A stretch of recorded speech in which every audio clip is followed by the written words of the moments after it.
I had a conversation with a woman on Facebook yesterday. She was very concerned about her shoes. She bought brand new running shoes. And then after a week of using them, she was worried that she bought the wrong shoes because her shins were really bothering her. She said her anterior tibial muscle was bugging her. That area is typically bothered with the diagnosis of shin splints. It had only been a week of running in the new shoes. She hadn't had this problem before. She was really nervous that she bought the wrong ones. She had even gotten a gait analysis at the local running store. So she was like, did they fit me for the wrong ones? Like, what do I do?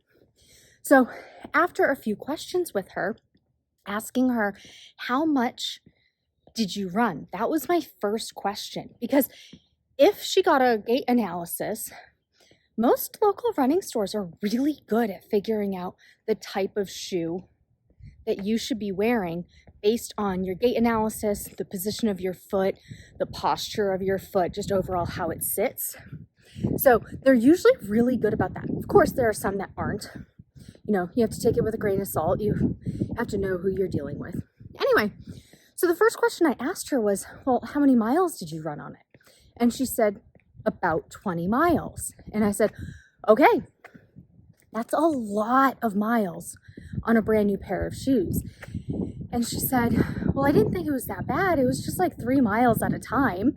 And I said, it's rarely, of course, it's rarely one single run that does it. So even though each run was only 3 miles, it's the days added up. It's the total of the 20 miles over the course of the week. And she said, well, it didn't bug me when I was running. And I said, yep, that's definitely common. And she was like, no, I don't think that's it. Like, I think the shoes are wrong. And I said, well, the shoes didn't bug you when you were wearing them in the store. The shoes didn't bug you when you were running. It was after.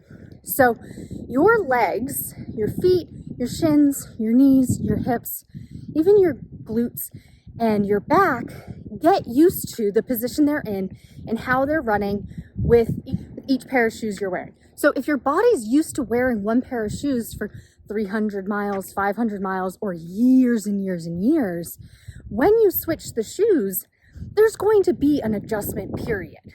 So 20 miles is a lot of miles on a new pair of shoes in 1 week.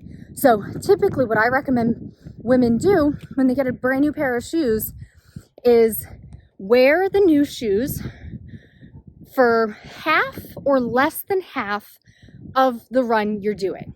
Then switch into your old pair of shoes. So then you do like a third of your run up to half of your run with the new shoes, but then you give your feet and your legs, your shins, your knees, your hips a break from the new shoes because they need time to adjust to the new shoes. So it's not necessarily that they're the wrong shoes. It could be, and it's most likely, that you did too many miles in the new shoes. Your body's just not adjusted to it. But it's already done. She was like, but it's all like, it happened. Like, I can't go back in time and not do 20 miles in these shoes. So that's future pacing. That's future advice. What she can do now to handle that pain, take a hot Epsom salt bath, probably a couple of days in a row. Let the Epsom salts work their magic, and they do work their magic. So if you just got a new pair of shoes, your legs are screaming at you. Didn't bug you during the run, bugging you after the run.